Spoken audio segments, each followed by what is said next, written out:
Violência no interior do estado. Em Ceará, na região oeste, caixeiros explodiram o cofre de uma agência bancária. Pelo menos 10 bandidos teriam participado da ação.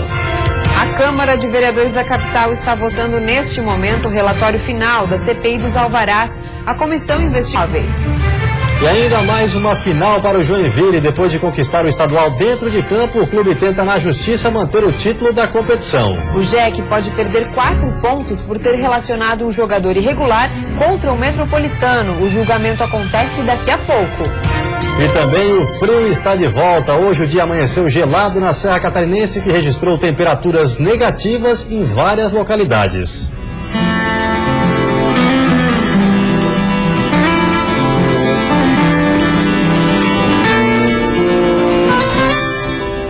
O Band Cidade desta terça-feira já está no ar.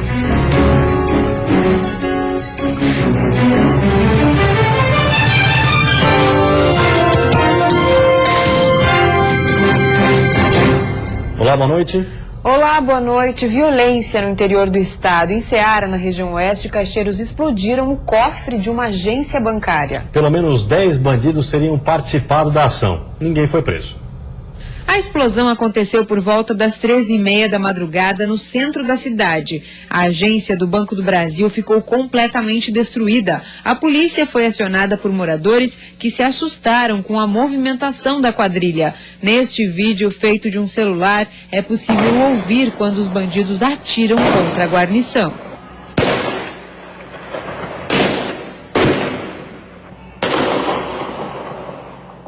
Um dos policiais chegou a levar um tiro, mas foi protegido pelo colete à prova de balas. Ele foi encaminhado ao hospital, mas passa bem. Este jovem, que preferiu não se identificar, estava dormindo em um caminhão próximo ao local e presenciou a ação. E daí quem chegava eles abordavam, né? Não deixavam passar ninguém. Até chegou um cara, ia levar a mulher dele pro serviço, a esposa dele ali, e abordaram e fizeram de refém. E tiroteio não parava, né? Era um tiro atrás do outro, e daí estourando com as dinamites deles, né? Pra estourar o caixa eletrônico ali. O cofre, isso daí não dava pro cara se mostrar, né? E de repente deu no para-brisa, eu vi que quebrou, né? Até pensei que tinha dado um tiro no GPS, alguma coisa assim. Tinha um óculos pendurado ali, caiu no chão, mas eu fiquei quieto, né? Quantos carros eram? Eu vi um Peugeot e um Fox branco, né? Estacionado ali, né? O Peugeot de ré pro banco e o Fox na descida do banco ali, porta-mala aberto. Foi os carros que eu vi, né? A quantia levada pela quadrilha não foi informada pelo banco. Mais uma vez, a licitação da Via Expressa Portuária de Itajaí foi adiada. Os problemas são a falta de recursos e a adequação de projeto. O novo plano de licitação foi apresentado há 6 meses, mas até agora o edital não foi lançado.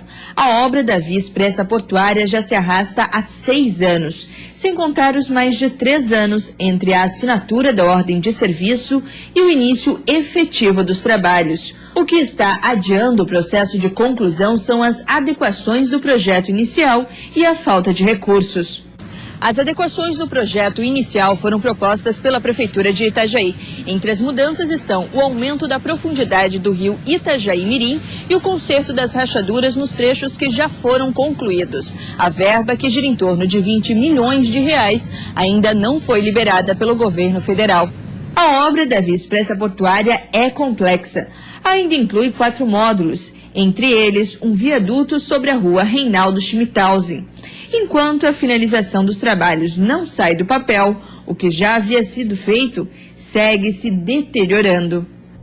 E continua o impasse entre servidores do Judiciário e o Tribunal de Justiça de Santa Catarina. Já está valendo a determinação que exige dos grevistas pelo menos 200 metros de distância dos fóruns do Estado. Caso isso não seja cumprido, será aplicada uma multa diária no valor de R$100 mil. Os servidores parados também ficam proibidos de impedir o acesso dos trabalhadores que não aderiram ao movimento.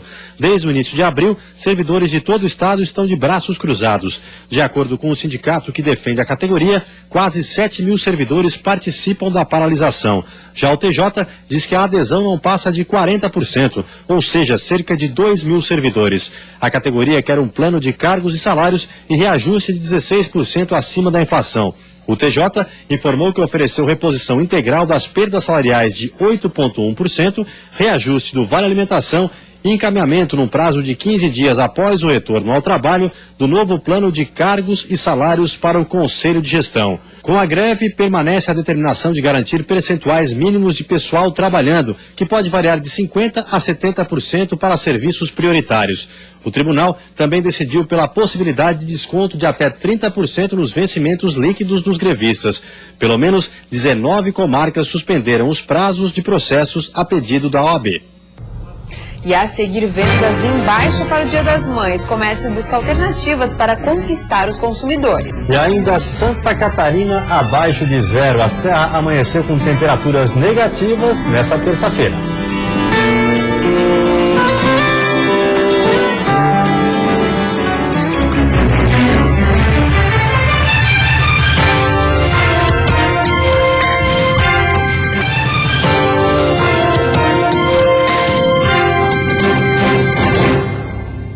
E o frio chegou em algumas cidades catarinenses. A madrugada foi gelada em várias regiões. A Serra Catarinense registrou a primeira temperatura negativa do ano. Em São Joaquim, na Serra, o termômetro registrava logo no início da manhã 5 graus. Ao amanhecer, era possível ver a geada nos campos. Ela apareceu ainda fraca e em pontos isolados. Mas foi durante a madrugada que a temperatura despencou aqui na região.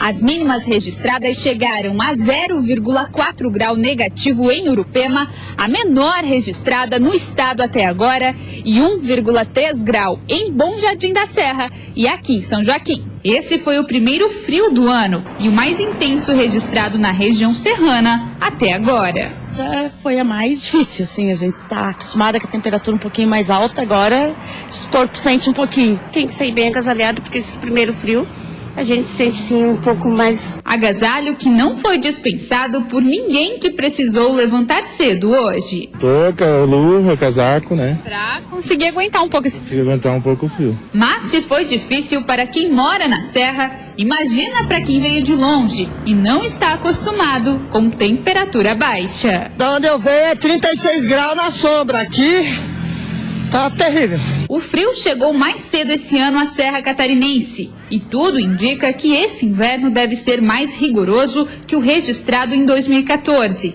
Tem gente que já está torcendo para que isso aconteça. Estamos ansiosos pelas geadas, pela neve, né, pelas chuvinhas que fazem você ficar ao redor do fogão.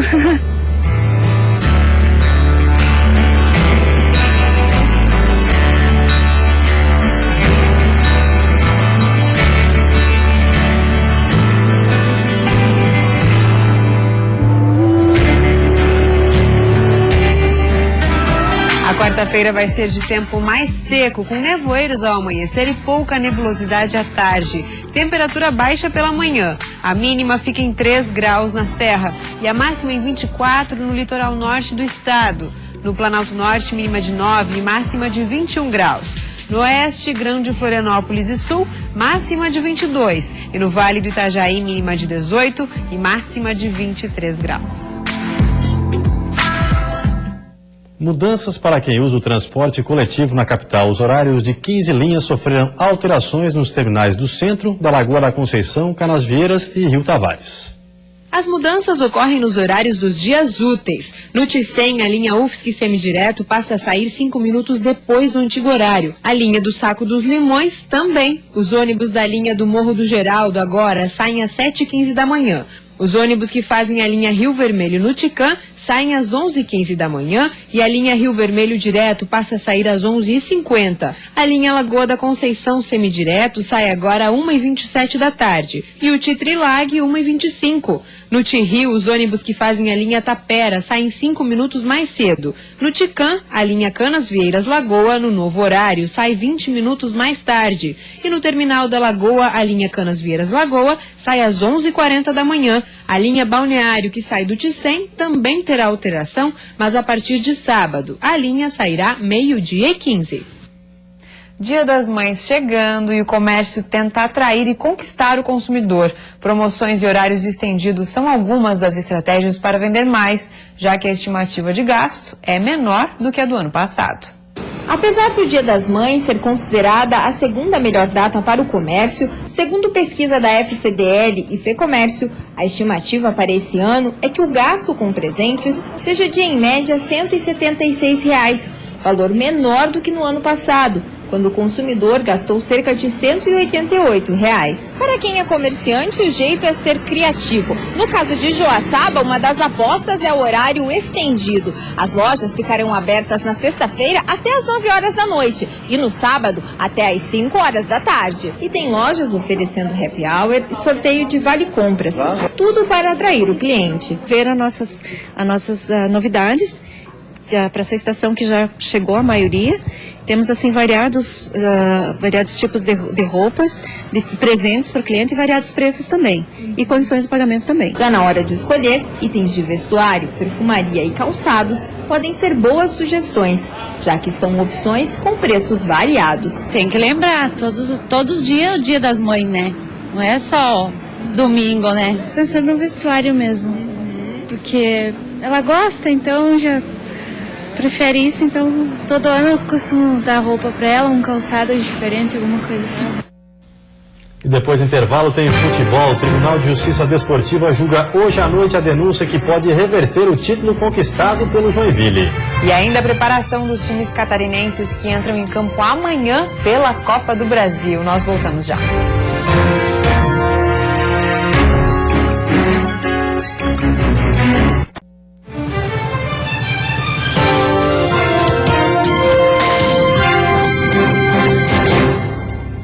O karatê brasileiro em destaque, o campeão mundial Douglas Brose, referência no esporte, treina em Florianópolis de olho em novas medalhas de ouro.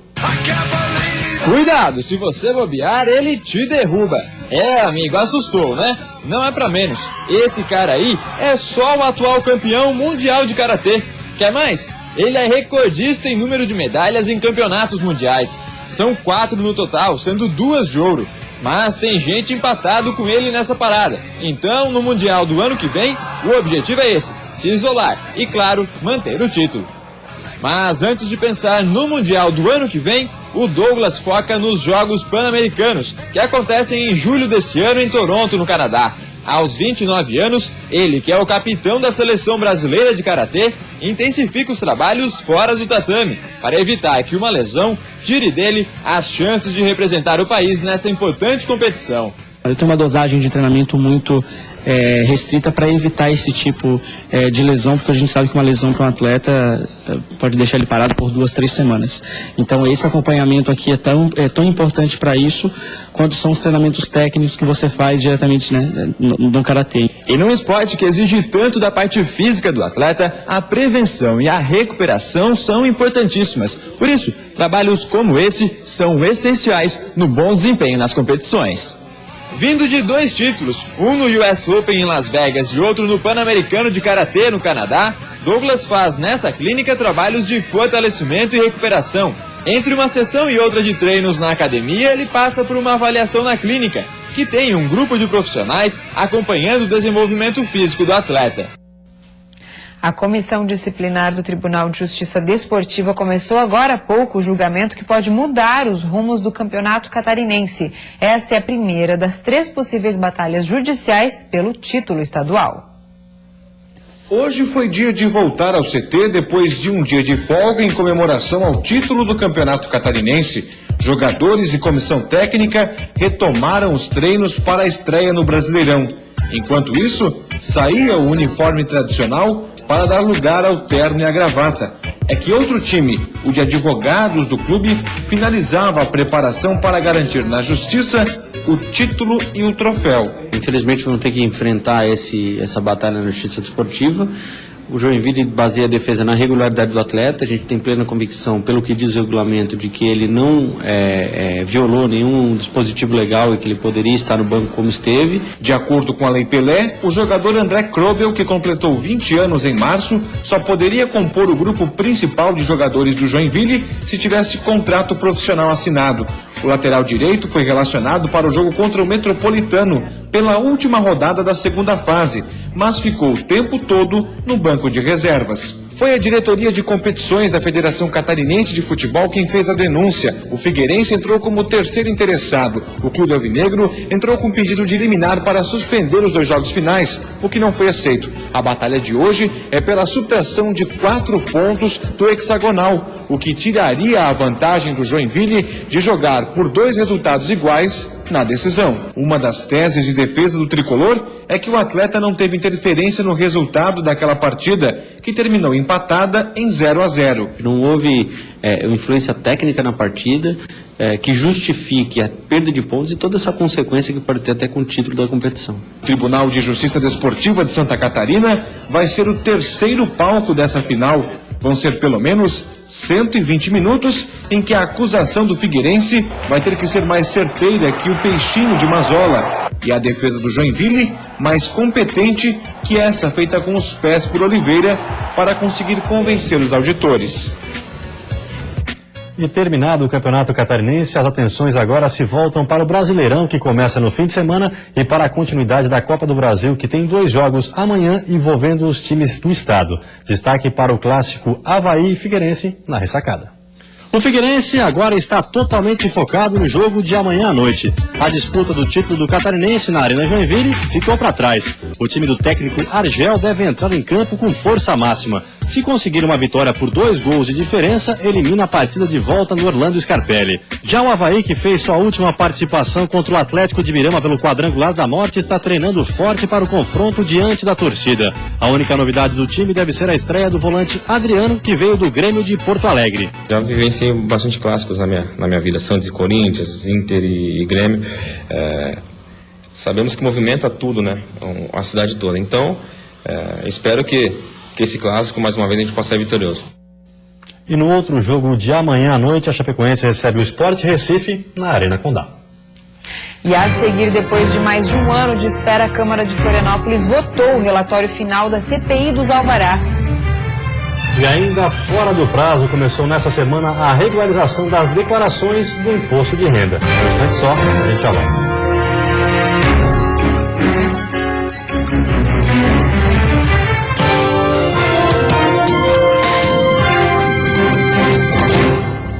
Começou nesta semana a regularização das declarações de imposto de renda atrasadas. Quem perdeu o prazo deve ficar atento. E o contribuinte que respeitou a data, mas está com a declaração incompleta, também deve acertar as contas com o Leão.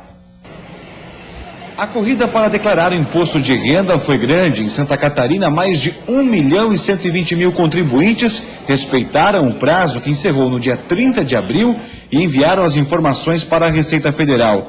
Nesta semana, começou a regularização das declarações atrasadas. Na prática, o procedimento não muda. O contribuinte precisa acessar o site receita.fazenda.gov.br, baixar o programa, incluir as informações de movimentações financeiras e enviar.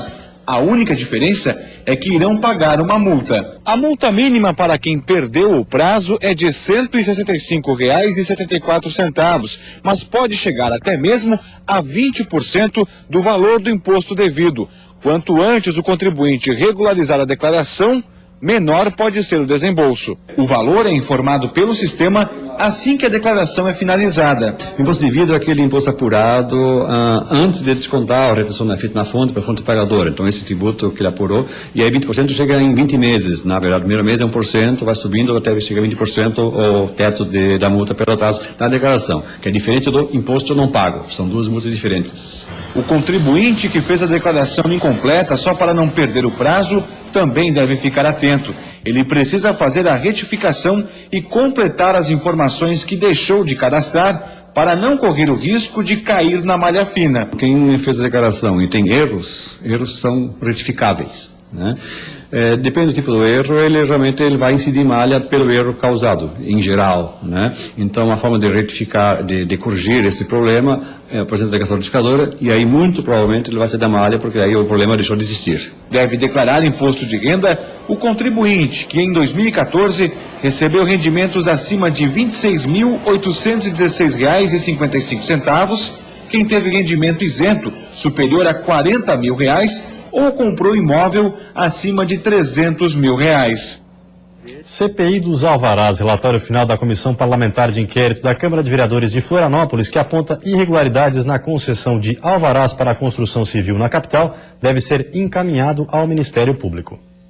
A CPI investigou 150 alvarás expedidos em 2012 e concluiu que existiram falhas em 123, além de pedir a anulação de 33. As liberações sem avaliação técnica teriam sido concedidas quando respondiam pela Secretaria de Meio Ambiente e Desenvolvimento Urbano da capital, José Carlos Ferreira Hauen e Fábio Hitzmann. As conclusões da CPI dos alvarás aguardaram mais de um ano para ir a plenário. O relator das investigações chegou a fazer 14 pedidos formais à presidência da Casa Legislativa para tentar agilizar o processo.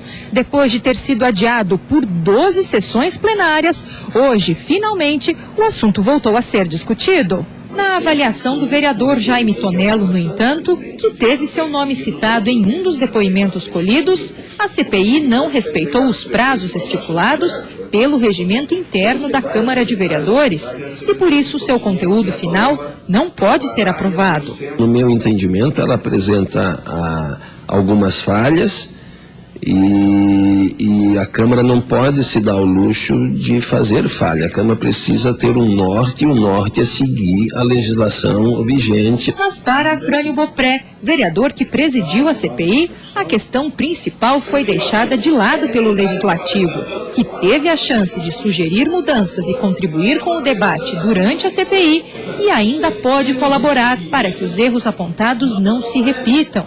O prejuízo é enorme, porque continua funcionando precariamente toda a sistemática de liberação dos alvarás no município. Na avaliação do vereador Pedrão, que foi relator da CPI, o trabalho deu resultado.